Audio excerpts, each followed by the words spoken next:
Hey, Tom here with Prover Bagger Reviews, and today I'm excited to say I finally got somebody to send me a robot lawnmower. Now, this is the Sunseeker V3. Got dual cameras here. That's for your obstacle avoidance. The real selling point on this mower and what intrigues me about it is there is no in-ground wire setup required, no RTK setup required.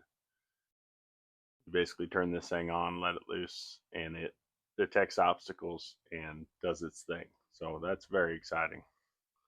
The most critical part of the whole setup is making sure you put the base station in a place that the mower will easily find it as it travels around the outside boundary in a counterclockwise motion. The good news is they give you plenty of power cord to get this put in the right location without a problem. The V3 has an added security feature of a customizable pin, so if someone were to steal your mower, it's going to be useless to them if they don't know your pin number.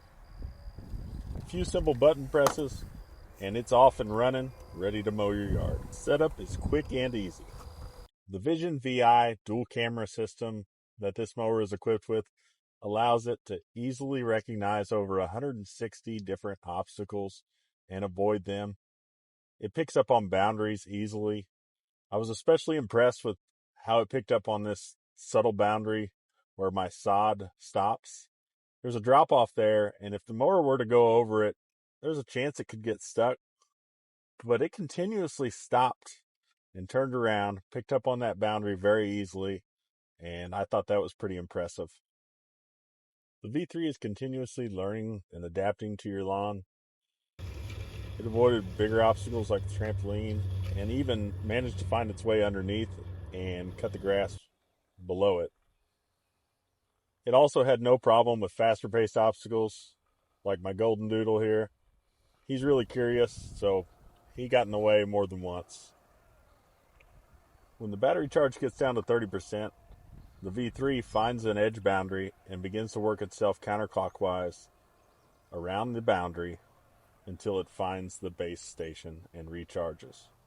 On average, I've noticed it mows for about 50 minutes and then recharges for about an hour and a half before going back out again.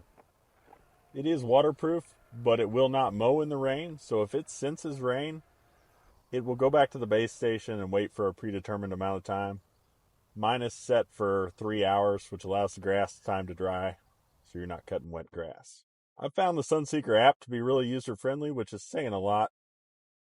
It lets you review event logs and work logs and set a schedule for every day of the week of what hours you would like the mower to run. And you can check on the mower's status at any time in your app, so it can be mowing while you're doing, well, whatever you want to be doing. Also, on a fun note, it lets you give your mower a custom name. I named mine Sir Mows-a-Lot. This mower gives me back an hour or two of my life every week and pays for itself in a hurry by giving me more time to hang out with the kids or even load up the car and go camping for a couple days, all the while not worrying one bit about what the yard's going to look like when I get home. The V3 easily handled my 6,500 square foot backyard, which is right about the 0.15 acres that they say the V3 is good for. Also, a truly underrated part of the V3 is it's pretty darn quiet. You could be out in the yard doing whatever you want to do, and it's not going to disturb you one bit. If you've been in the market for a robot mower, or even if you haven't, I'd encourage you to take a look. I think you'll be glad you did.